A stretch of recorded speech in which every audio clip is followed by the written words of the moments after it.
गेल्या 10 ते 12 दिवसापासून जे पावसानं बुलढाणा जिल्ह्यामध्ये दडी मारली होती, त्यामुळं पिकं सुकू लागली होती आणि शेतकऱ्याची पूर्ण आशा जी आहे त्या पावसावर आता अवलंबून होतं.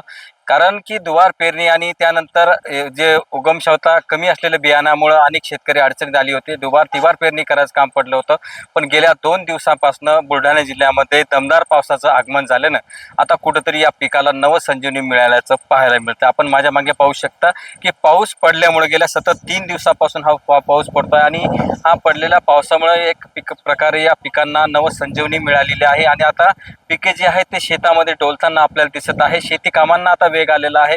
कुठं शेत फवारणीचे कामे असतील, डवरणीचे कामं तरी सध्या आता पडलेल्या पावसामुळे होणार नाहीत. पण एकंदरीत जर पाहिलं तर पाऊस जो पडला त्या 2-3 दिवसाच्या दमदार पावसामुळे शेती पिकांना आता कुठेतरी बहार आलेली आहे आणि ते शेती पिकं जे आहेत ते आता आपल्याला शेतामध्ये डोलताना दिसत आहे. अजूनही पावसाची प्रतीक्षा आहे. नदी नाले अद्यापही कोरडेच आहेत.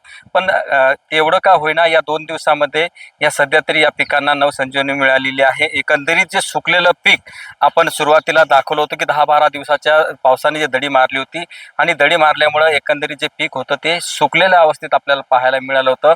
पण पावसाचं पुनरागमन झाल्यानं परत एकदा या शेत पिकं जे आहेत ते आपल्याला सोयाबीन असेल, तूर असेल बहरताना दिसते आहे. LS मराठीसाठी गणेश सवडतकर, बुलढाणा.